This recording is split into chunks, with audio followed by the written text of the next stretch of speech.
आदाब, मैं हूं मुमताज आलम रिजवी और इस वक्त मैं आपकी खिदमत में लाइव हाजिर हुआ हूं। बात करूंगा इजराइल और फिलिस्तीन के मसले पर और इसके साथ साथ सीरिया के जो हालात है उस पर भी बात करना बहुत जरूरी हो गया है, बहुत इंपॉर्टेंट है, क्योंकि वहां जिस तरह का कत्लेआम है वो बहुत ही शर्मनाक है, बहुत ही अफसोसनाक है। उसके पीछे कौन है, क्या है, जो भी है, और सबसे ज्यादा शर्मनाक, सबसे ज्यादा हौलनाक ये है कि तमाम मुस्लिम ममालिक खामोश तमाशाई बने हुए, चुप हैं, कोई बोलने के लिए तैयार नहीं, कोई कुछ कहने के लिए तैयार नहीं है।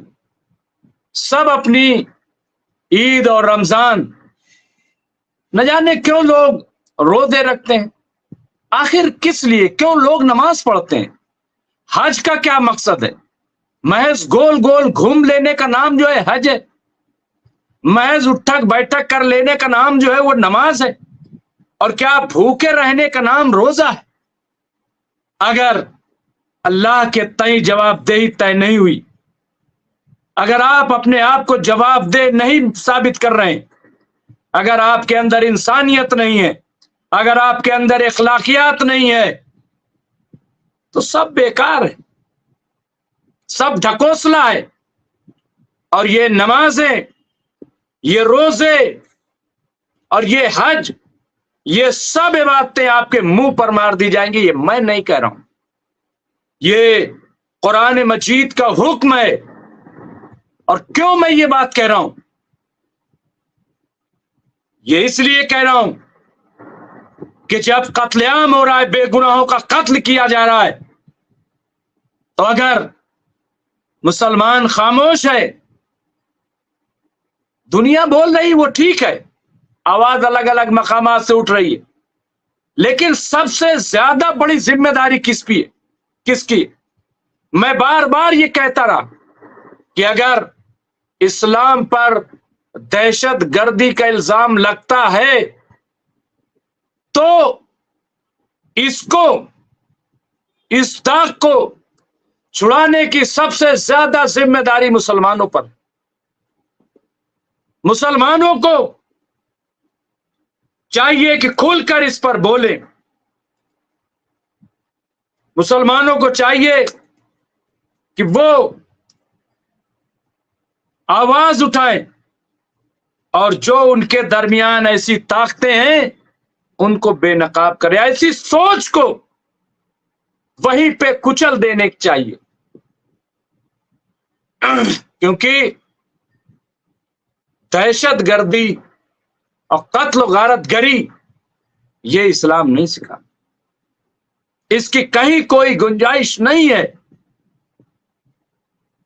और दूसरी बात ये कि अगर कहीं कत्ल हो रहा हो, जुल्म हो रहा हो और आप चुप हैं, तो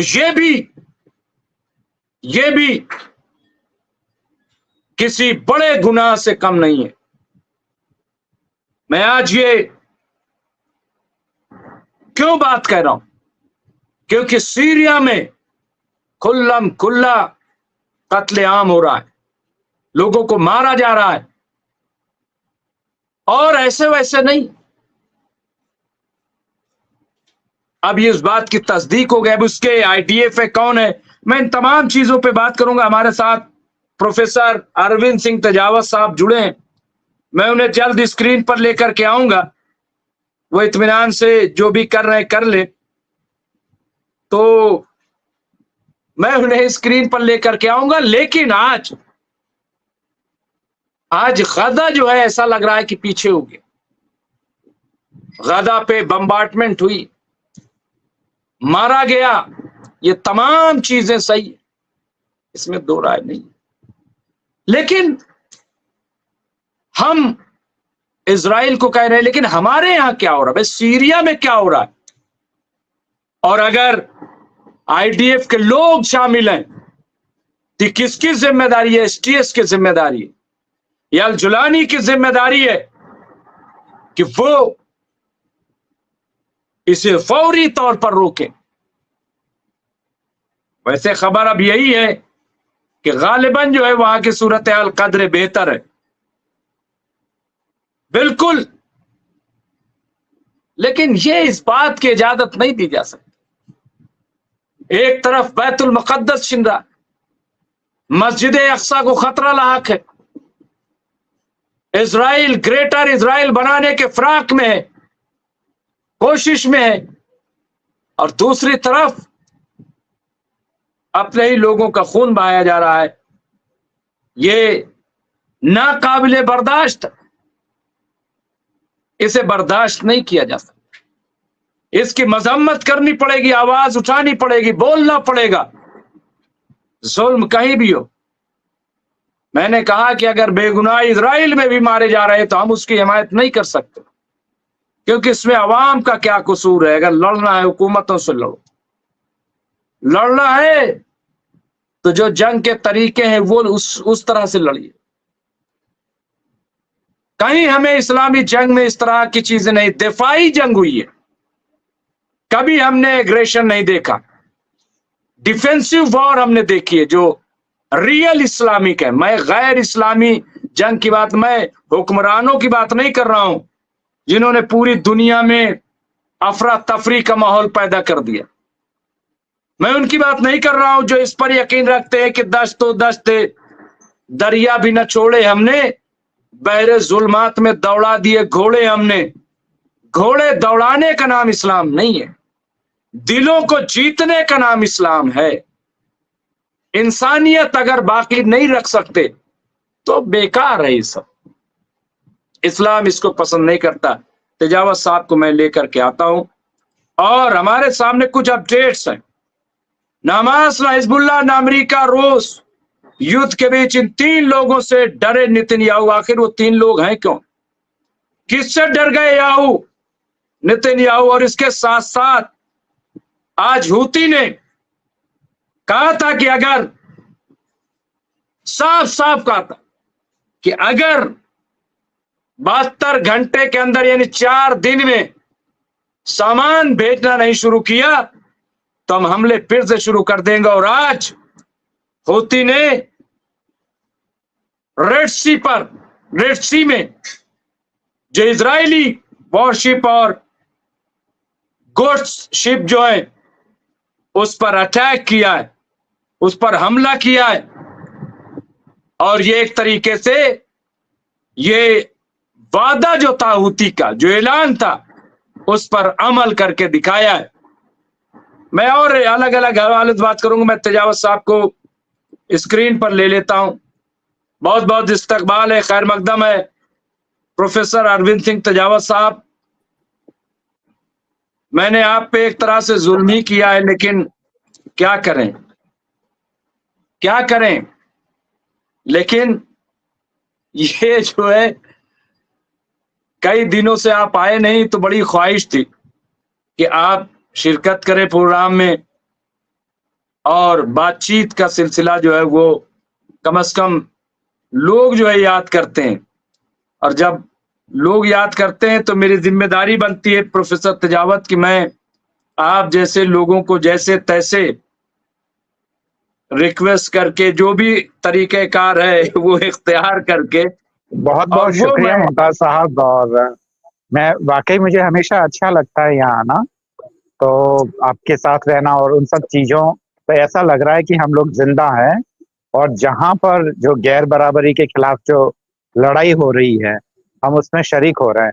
تو بہت بہت شکریہ کہ آپ مجھے ایسے پروگرام میں مجھے شریک کرتے ہیں، آپ کا بہت بہت شکریہ ممتاز صاحب۔ اور میں ضرور چاہوں گا کہ ہر بار ہم یہ کریں، کیونکہ فرانس میں بھی ریولیوشن سے پہلے ایسے ہی کمیون ہوا کرتے تھے، تو یہ ایک طریقے سے اویکننگ کا ایک ذریعہ ہے۔ تو بالکل میری تو اس میں بہت ہی خوشی ہے ممتاز صاحب جی۔ اچھا، یہ ایک اچھا پلیٹ فارم ہے پروفیسر تجاوز جس پہ کم از کم ہم اپنی بات کہہ سکتے ہیں۔ پھر یہ ایک بہت بڑا کرم ہے کہ پوری دنیا کے لوگ ہم سے جڑتے ہیں، نیو یارک سے، یو ایس سے، یعنی وہاں، اور اس کے علاوہ لندن سے لوگ،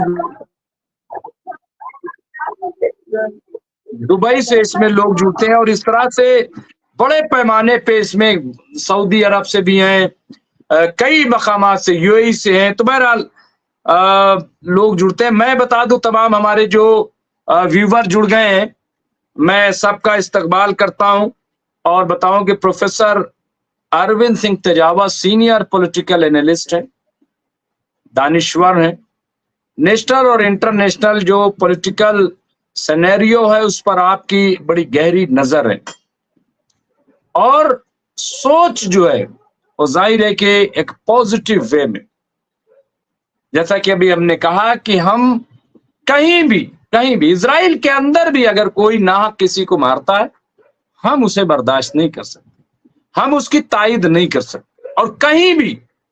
और यही दीन सिखाता है, दीन ख्वाह कोई भी हो, दुनिया का कोई दीन ये नहीं कह सकता, दावा कर सकता कि हमारा दीन कहता है कि नहीं बुराई करो। हमेशा दीन की तरफ खड़े लोग बुराई के खिलाफ लड़े, चाहे वो महाभारत हम पढ़ें या हम रामायण पढ़ें या इस तरह के और तमाम दूसरे, आप उस पे चले जाइए, तमाम आपको यही मिलेगा कि हक जो है वो बातिल के मुकाबले खड़ा होता है और हम उसी को फॉलो करते हैं। तो और प्रोफेसर तेजावा तमाम नेशनल मीडिया में भी जाते हैं, वहां पे बहुत दमदारी से अपनी बात करते हैं और आप सब सुन चुके हैं। प्रोफेसर तेजावत जिस तरह के हालात पैदा हो रहे हैं, सबसे पहले तो मैं आपको बताऊं कि पिछले 1.5 हफ्ते करीब हो गए हैं जो सीज फायर हुआ था जिन शर्तों पे हमास के साथ गदा के लोगों के लिए कि तमाम जो गुड्स है यानी ट्रक जो माल बरदार गाड़ियां खड़ी हैं वो सब भेजी जाएंगे और हर रोज 500-600 के लगभग ये तय हुआ था। लेकिन महज 1 महीने से ज्यादा की मुद्दत हो गई है, सिर्फ 7,000 ही ट्रक गए और 1.5 हफ्ते से उसको रोक दिया गया। वहां की बिजली भी काट दी गई है और अब ये कहा जा रहा है कि पानी भी। ऐसे में अंसारुल्लाह अल हौती ने ऐलान किया था कि अगर सीज फायर पर अमल नहीं हुआ तो हम हमले करेंगे, अल्टीमेटम दिया था। आज हूती ने निशाना बनाया। आखिर क्यों इजराइल ऐसी हरकतें कर रहा है? क्या नितिन याहू को, मैं बार बार यही सवाल करता हूं, उनको इस बात का डर है कि अगर जंग रुक गई तो कहीं ऐसा ना हो कि उनके खिलाफ कार्रवाई शुरू हो जाए, कहीं ऐसा ना हो कि उनकी कुर्सी चली जाए? क्या इसका डर है? और अगर इसका डर है तो अमेरिका को तो कम से कम बोलना चाहिए, सीज फायर में तो इन्वॉल्व। प्रोफेसर तेजावत। मुमताज साहब, अमेरिका को बोलना चाहिए या नहीं बोलना चाहिए तो इसी बात से जाहिर हो जाता है कि जो अमेरिका के जो राष्ट्र प्रमुख हैं, वहाँ के राष्ट्रपति, उन्होंने तो यहाँ तक कह दिया कि पूरी की पूरी गाजा पट्टी के जितने भी जो फिलिस्तीनी हैं उनको कहीं और शिफ्ट कर लिया जाए। तो ऐसे मुल्क से क्या उम्मीद रखी जाए जो कि पहले से ही जिसकी नीयत ठीक नहीं है। और दूसरी बात यह कि हाँ, ये तो इतना तो तय है, जैसा कि हम अपने चैनल पर भी हम लगातार चर्चा करते रहे हैं कि अगर ये लड़ाई का मामला नहीं होता है तो नेतन्याहू के खिलाफ बहुत सारी जांच बैठ जाएगी, बहुत सारे मसले खड़े हो जाएंगे उसके लिए। तो वो कहीं ना कहीं अपने स्वार्थ के कारण, अपने सेल्फ डिफेंस में भी बहुत सारे लोग युद्ध का इस्तेमाल करते हैं और वो भी कर रहे हैं अपनी हुकूमत को ज्यादा मजबूत बनाने के लिए। तो इसमें तो कोई दो राय नहीं है। अब कहीं जैसे बहुत सारी बातें ऐसी होती है जिसमें कि हमें संशय होता है, जिसमें डाउट होता है, पर जो कुछ चीजें जो डाउट के ऊपर होती है उसमें नेतन्याहू का स्वार्थ भी डाउट के ऊपर है। दूसरा ये है कि हम बार बार इस बात पे भी चर्चा करते रहे हैं कि नेतन्याहू को इतिहास कोई बहुत अच्छे तरीके से याद नहीं करेगा, ऐसे व्यक्ति के रूप में याद करेगा जिसने बहुत बड़ा जंग संहार किया है, हजारों फिलिस्तीनियों को जिसने मरवा दिया है। एक और मुमताज साहब, जो आपने इस कार्यक्रम के, इस प्रोग्राम के शुरू में जो आपने एक जिक्र किया था कि दहशतगर्द और इस्लाम का आप जो आपस में जो ताल्लुक बता रहे थे, मैं इस पे थोड़ा सा ये लाइट डालना चाहूंगा कि आप देखिए कि इस समय दुनिया में इस समय जितने भी जो एक्सप्लॉइटेशन हो रहा है, जहां पे उनके हकों को मारा जा रहा है, वो ज्यादातर इस्लामिक कंट्रीज हैं, ज्यादातर इस्लामी देश हैं, इस्लामी मुल्क हैं। تو وہاں پہ اسی لیے جو دہشت گردی ہے وہ سب سے زیادہ ہے. آپ دیکھیے کہ ان سارے ہی ایریاز میں نہ تو ٹھیک سے ان کو اپنا پورا رائٹ دیا گیا ہے، نہ ان کو ووٹنگ کا رائٹ ہے. بہت طریقے سے کوئی ایک وہاں کا کوئی شاہ یا کوئی بھی وہاں کا کنگ جو ہوتا ہے وہ ویسٹ کی کٹ پتلی بن کے رہ جاتا ہے، اور وہاں کے عام لوگوں کو پھر بھی جگہ نہیں ملتی ہے. تو ایسے میں یہ کہ جہاں سب سے زیادہ ایکسپلوئٹیشن ہوگا، جہاں سب سے زیادہ چیزیں خراب ہوگی، دہشت گردی بھی تو وہی ہوگی.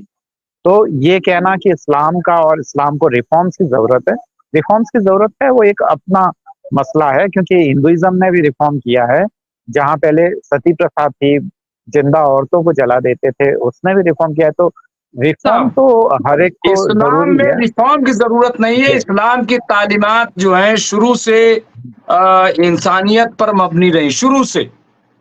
لیکن اسلام کو ماننے والے یا دعویٰ کرنے والے یا اسلام کو اس لیے اختیار کیا لالچ کی بنیاد پہ کہ چونکہ اسلام بڑھ رہا ہے اور اس میں شامل ہو کر کے، تو کالی بھیڑ جو ہے، آپ بتائیے سب سے بڑا آتنکوادی حملہ کرورتا تو یہی ہوئی کہ نواسۂ رسول حضرت امام حسین اور ان کی فیملی کو کربلا میں مار دینا گھیر کر کے.